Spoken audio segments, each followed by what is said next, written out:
What's going on, everyone? I'm just a typical average American here today to react and learn about why British TV is better than American TV.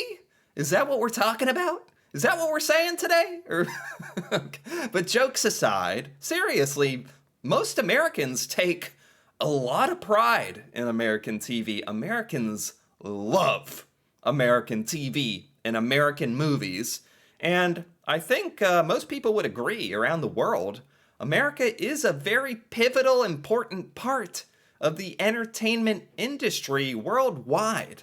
And because of that, I think a lot of British shows and British creations don't really get their fair chance, especially to Americans.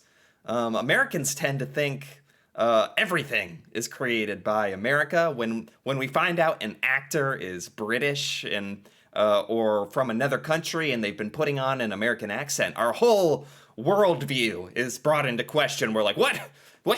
That guy was British the whole time. Like it's some kind of crime or something. Like, oh, what? No, this isn't purely American. Like it's kind of funny how that works, but we're just kind of that used to it. And in a way, just kind of expect everything to be American as Americans. But there's a lot of amazing stuff out there that we never really get to see, including myself. I don't know a lot about British TV, which is why I'm open-minded today. I'm open-minded to entertain this question of this video. Well, it's not even a question, it's a statement. Why British TV is better than American TV. Okay, let's hear why. British television may not always receive the same level of worldwide recognition that American telly enjoys, but just because it isn't as well known doesn't mean it isn't great. Right. True. In terms of specific types of shows that Britain particularly excels at, panel shows are a prime example. Panel shows. So they're claiming this is a format of show that Britain's particularly excel at. I'm not sure what technically a panel show is. Like, is it a judging thing or like a news thing? Or I don't know. There's a weird man at the back who is determinedly walking towards a door that isn't there. Panel shows are a virtual unknown commodity in the US nowadays. Yeah. Yes, it's a format that has been popular stateside in the past, but they're thin on the ground now, and they're usually very focused on actually competing for points. I'm still not even sure what a panel show is. Like, I understand there's people at a panel, at a desk together, but what actually happens on the shows? Meanwhile, here in the UK, the points are but a means to an end. The real reason for these shows is comedy, jokes, comedy, and satire. What?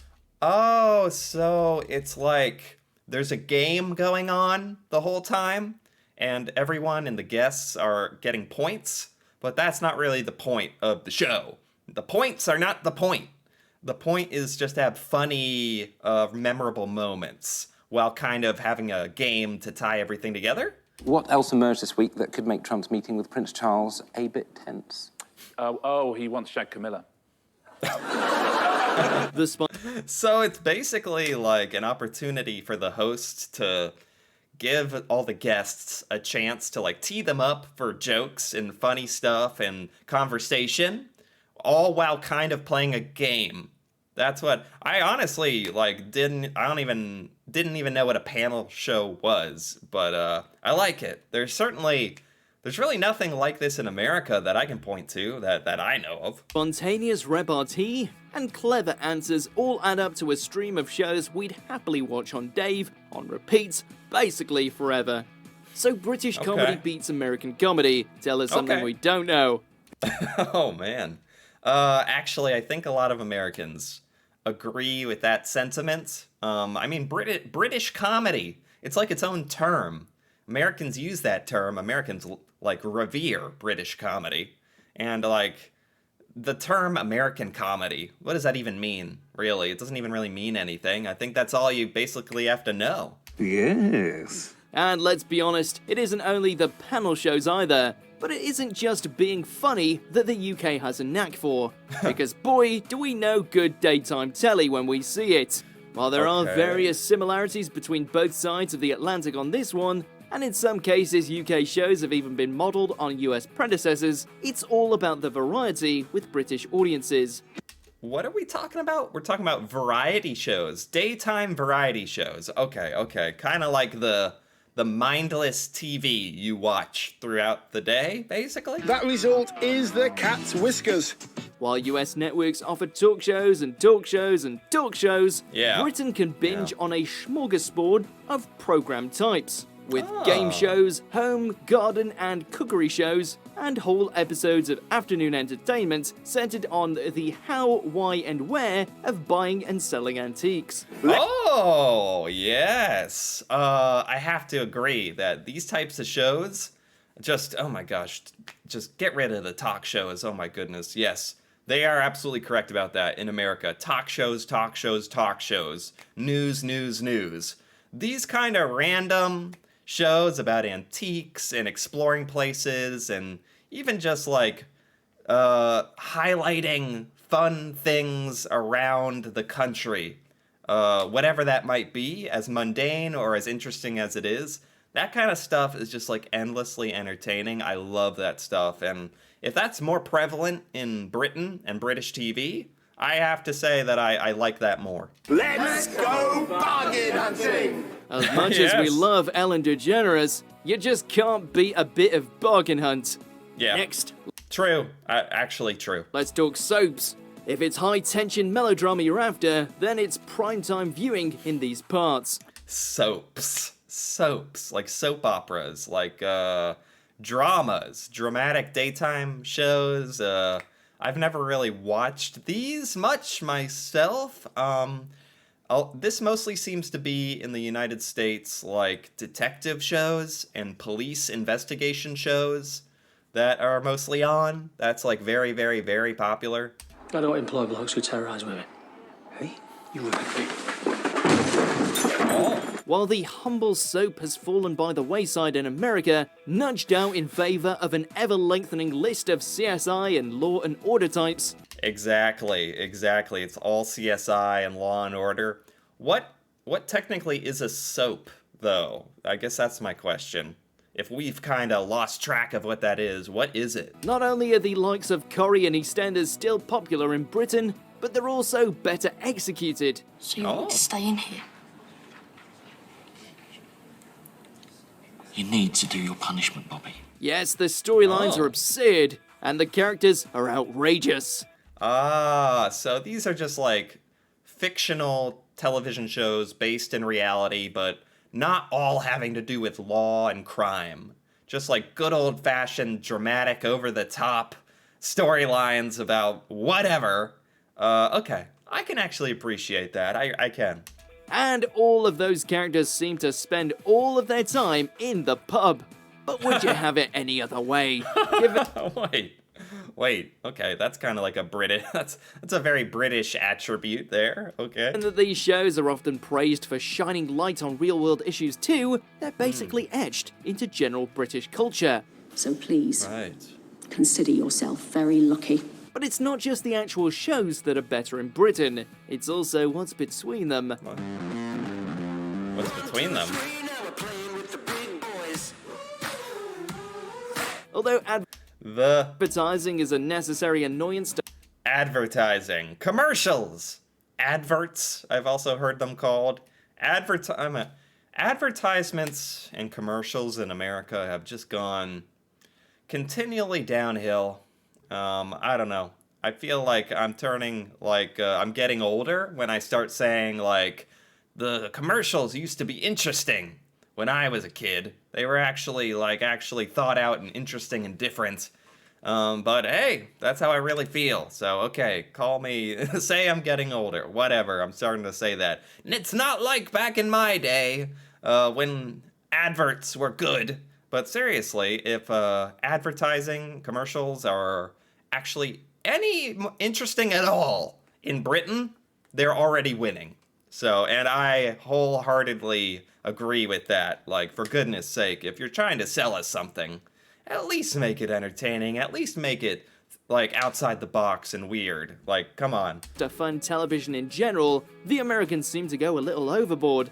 US telly is dominated by advertising, with nearly every program being specifically structured around commercial breaks. Yes. I can finally get back to tending my garden. Yes. I can finally fight my wife's new husband, Danny Krause. Meanwhile, though it's true we still have to endure the ads in the UK, they're not nearly as frequent or as lengthy, and if you're watching the BBC, then mid-show ads don't actually exist. Wait, what? Wait, this is not at all what I thought was the difference. They're saying that there's less advertising and annoying ads during British TV in general, overall. I had no idea that was even a thing. I think as Americans we are, we are used to an ungodly amount of advertising during the TV shows. Every couple of minutes, they last a decent amount of time. But it's expected. I don't even know what I'd do with myself if I was in Britain and like there actually weren't that many commercial breaks. I'd be like, what's going on here? Something's wrong. What? And even when the adverts are on, some of them are bloody brilliant anyway. Right. Hi, I'm Derek Bum. Say goodbye to daily stains and dirty surfaces with new kitchen gun. Fewer ads often brings other benefits as well. See, that's exactly what I'm talking about. It's like America has also lost its ability to be over-the-top outrageous, which is entertainment, which is what you want when you're flooded with ads every couple minutes. So in Britain, the ads are less frequent and better. Like, okay, that's obviously a win over America. I'll even admit that. In theory, less emphasis on advertising breeds less censorship, or at least fewer outside influences, which leaves British creators with more freedom on what kind of stories they want to tell and how they tell them. That's a great point. That's a really great point, honestly, that I didn't even think to bring up.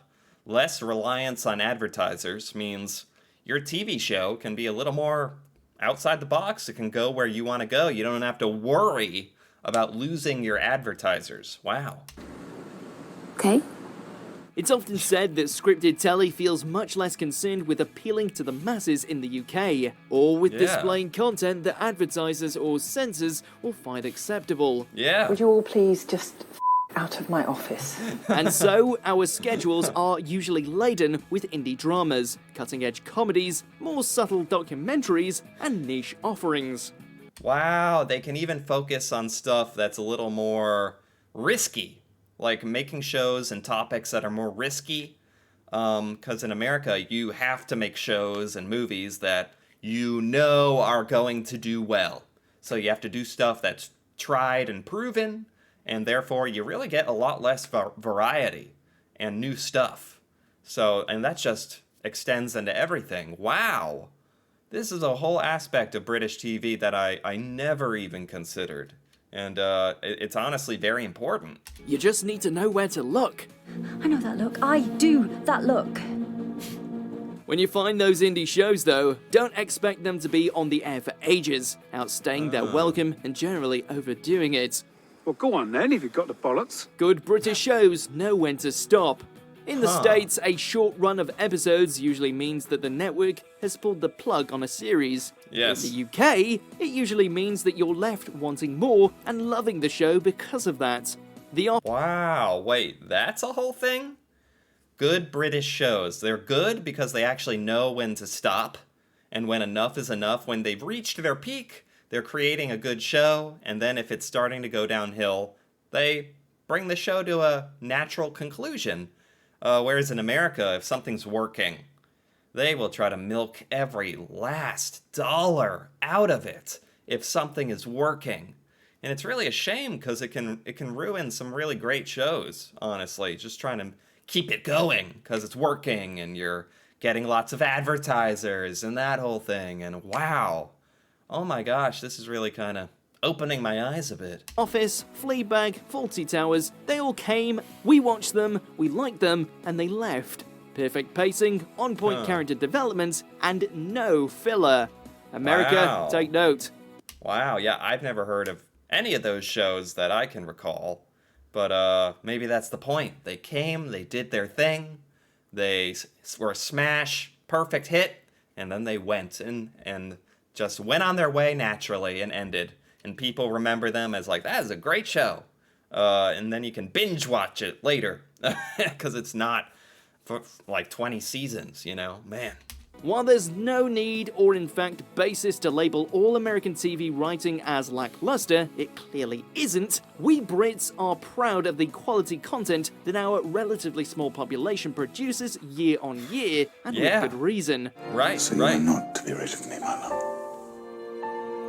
Right. So I am not to be rid of you, my love. Oh. It's all linked with a very British thirst for realism. While UK schedules aren't totally averse to sensationalism, a half hour in Albert Square promptly proves that we're less capes and crusaders and more biscuits and boredom. You come near me again and I will punch you in the face. Me and you, we ain't family no more. That's not... He's kind of saying, if I understand, that also a lot of British TV is based more in real life, whereas America tends to focus on a lot of fiction. Or not just fiction, it's all fiction, all original stories, but fantasy shows and science fiction shows and that kind of thing. Because Americans can't, like, our attention spans can't really handle it if the daytime drama doesn't have aliens or something in it, right? Not to say that British shows are boring, rather that they turn actual everyday life into something that's entertaining. Right. The dialogue sounds like something real people would say. The characters are recognizably flawed. Right, the only thing I can think of that this even remotely reminds me of is, dare I say, The Office, which is, as we all know, originally a British show that we copied. And that's the only show that, like, I really know that reminds me of what we're talking about here, taking real life mundane activity and making it amazing and funny and relatable. Yeah, it's pretty cool, actually. And Americans do seem to like it. We just don't seem to do it very much. I know there's Parks and Recreation and the American version of The Office, but that was stolen from Britain. The storylines are something that could happen to you. If you're going to be like this, maybe you should just go. Not after 3 of you are in danger, no. What do you think they'll try it again? Well, I don't know, do I? Even with the more outlandish British shows, did someone say Doctor Who? There's a focus on finding the real in amongst the weird. And while there definitely are American examples of this, it's a British specialty. Yeah. There's more. Yeah, it is a Brit. Like, since he points it out, like, I gotta say, I totally agree. I don't think Americans really think about this too much. It's nice to have it kind of spelled out. Man, it took finding this video over why British TV is better than American TV to have this all explained. Wow. Results? You could say that British telly prompts more introspection and self-awareness. It's subtler. You'll watch it, and then you'll find yourself randomly thinking about it in a week's time.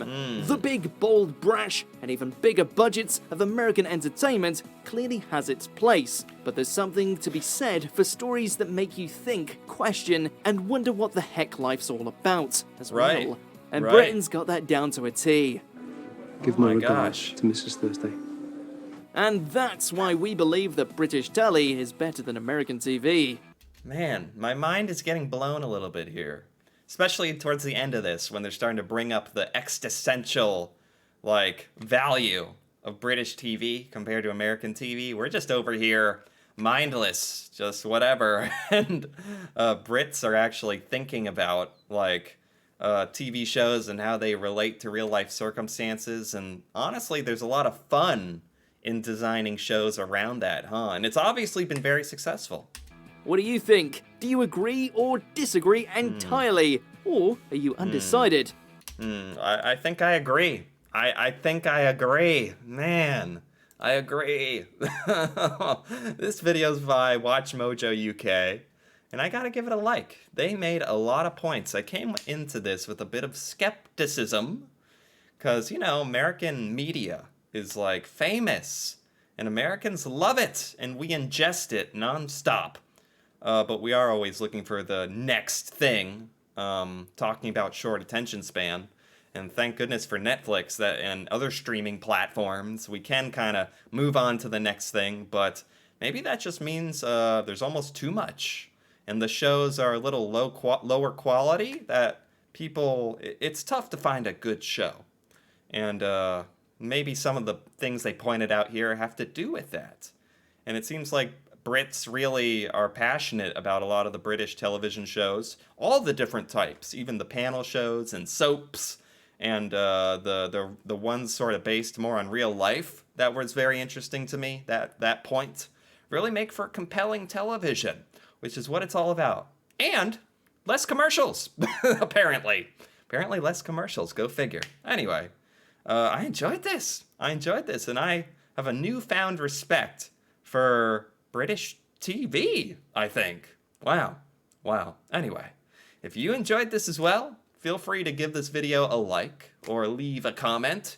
And if you're interested in more videos like this, me reacting to British culture and things in Britain that I've just never seen or learned before, feel free to subscribe for more. And until then, thanks for watching, and see you next time.